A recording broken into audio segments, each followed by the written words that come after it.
एक बार गोस्वामी तुलसीदास जी वृंदावन आए, तो वृंदावन में श्री भक्तमाल ग्रंथ के निर्माण का भंडारा चल रहा था।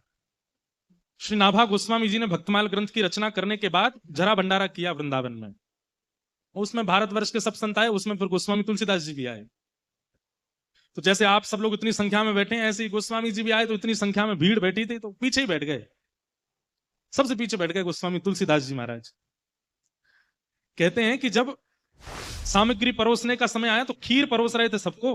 तो आज भी वृंदावन में ऐसा नियम है कि जब कहीं जरा भंडारा होता है ना, तो संत जन अपने अपने टिफिन लेके जाते हैं, अपने अपने छोटे छोटे टिफिन ले जाते हैं, बाकी सब सामग्री तो वहीं पाके आते हैं, खीर उसमें भरवा के लाते हैं। तो खीर परोस रहे थे, सब अपने अपना बर्तन आगे करके उसमें खीर ले रहे थे। वहीं गोस्वामी तुलसीदास जी के पास जब खीर परोसने वाले पहुंचे, उन्होंने कही, कहाँ है तुम्हारा बर्तन, कहाँ है, बर्तन लाओ। तो गोस्वामी जी के पास तो बर्तन था नहीं। सोचने लगे क्या करें, अरे जल्दी करो भाई, अपना बर्तन आगे करो। तो कहते हैं कि गोस्वामी तुलसीदास जी ने देखा कि इतने रसिक संत जन वहां बैठे, उनके सबकी पादुकाएं बाहर उतरी हुई हैं। उनमें किसी महापुरुष की पादुका जूते की आकृति में थी, उसमें थोड़ा अवकाश था। तो वही पादुका लेकर के आए और आगे करके बोले, इसमें दे दो खीर, या में कर दो।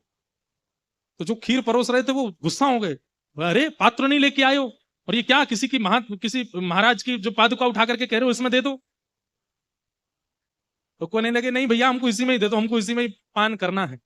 अरे ऐसे कैसे दे दें, इसमें ये अपवित्र है, ये ऐसा, अरे नहीं नहीं ऐसा मत बोलिए, इस जूती का कितना बड़ा सौभाग्य है। एक तो ये व्रजरज में रही है, 24 घंटा व्रज की रज इसको लगती रहती है, वो व्रजरज जिसमें श्री कृष्ण श्री किशोरी जी अपने अपने निरावृत चरणों से विचरण करते हैं, वो व्रजरज इसको अंकित कर चुकी है। दूसरा, कोई महापुरुष इसको धारण करता होगा, उसके चित्त में प्रिया प्रियतम विराजमान होंगे, वो प्रिया प्रियतम को विराजमान करके चलता होगा, नीचे से व्रजरज लगती होगी, ऊपर से उस महापुरुष की चरण रज लगती होगी। ये तो महापवित्र, इससे पवित्र पात्र तो हो ही नहीं सकता। अब तो मेरी भी हट है कि मैं इसी में ही खीर पीऊंगा। गोस्वामी तुलसीदास जी ये बात दूर खड़े श्री नाभाजी सुन रहे थे, जिन्होंने भक्तमाल की रचना की। ये देखते ही उन्होंने चरणों में प्रणाम करके कहा, आप ऐसे ही गोस्वामी तुलसीदास नहीं है, आपको ऐसे ही राम जी मिल नहीं गए, ऐसे ही हनुमान जी 24 घंटे आपके साथ नहीं रहते हैं, ऐसे ही काशी विश्वनाथ आपकी रक्षा में तत्पर नहीं रहते हैं। आपका भाव संतों के चरण रज के प्रति, आपका भाव वैष्णवों के प्रति जो है ना गोस्वामी जी, इसी के कारण राम जी आपके हो गए, राम जी आपको प्राप्त हो गए।